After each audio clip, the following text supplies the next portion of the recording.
The best gem farming method in Diablo 4 Season 13 Lord of Hatred is live. Do not rush to close the video, you still do not know everything. Those who already know everything, including how and where to place the path marker, truly know everything and may leave this wonderful guide. With the path marker, Nightmare Dungeon clear times become 25% or 35% faster, depending on how you calculate it. New off here, let us get into the details while keeping it as short as possible. In case you know absolutely nothing about gem farming, here is the basic setup first. There is a specific Nightmare Dungeon in the game that rewards 3 royal gems after completion. You get them on any difficulty starting from Torment 1 and above. The farming process is very simple. You clear the dungeon, kill the boss, and it always drops 3 royal gems. Once you collect them, press the option to leave the dungeon. You will teleport back to the dungeon entrance. After that, open the dungeon reset menu and refresh the dungeons. Once that simple step is done, you can enter the dungeon again. Go back in and clear it again for another 3 royal gems. The main issue here is not that people consider this entire thing a bug. I mean, the reward itself, the fact that you get 3 gems, was initially treated as a bug, but time passed, it has already been 3 weeks and nothing changed. The game still rewards 3 gems exactly the same way. Now we move to the actual bug. After clearing the dungeon and collecting the reward before teleporting back to the entrance, place a marker near the wall inside the boss room, farther away from your character. Do not walk too close to the marker, otherwise the game will think you reached the destination and remove it.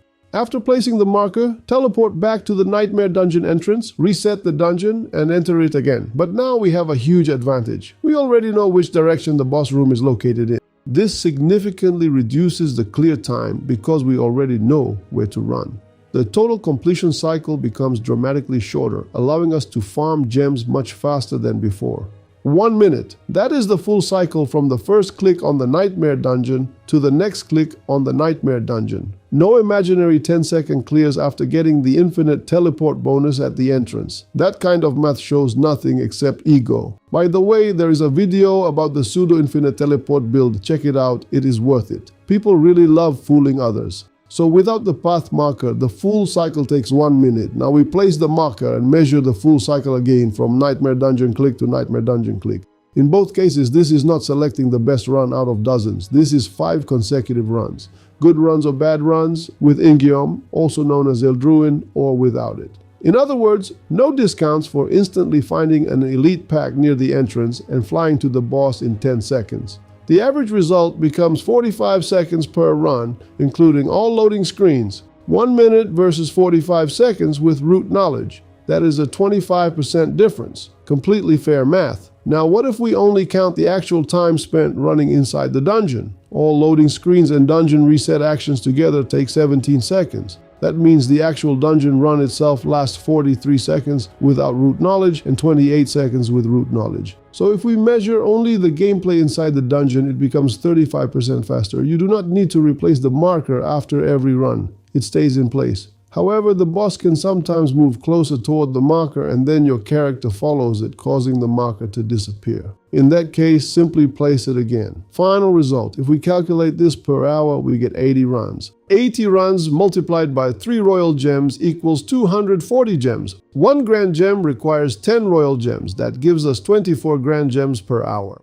1 Horadric gem requires 5 grand gems, and 1 flawless Horadric gem requires 5 Horadric gems, or 25 grand gems total.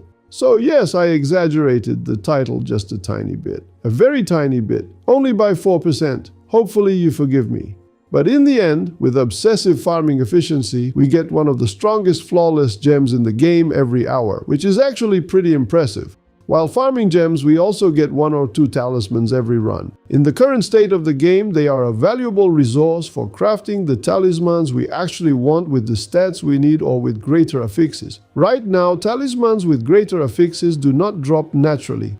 The ancient label on them means absolutely nothing. If you see that label, ignore it. It is just another entry in the endless chain of Season 13 bugs. You can salvage talismans without even looking at them. You will notice the star icon once they actually start dropping.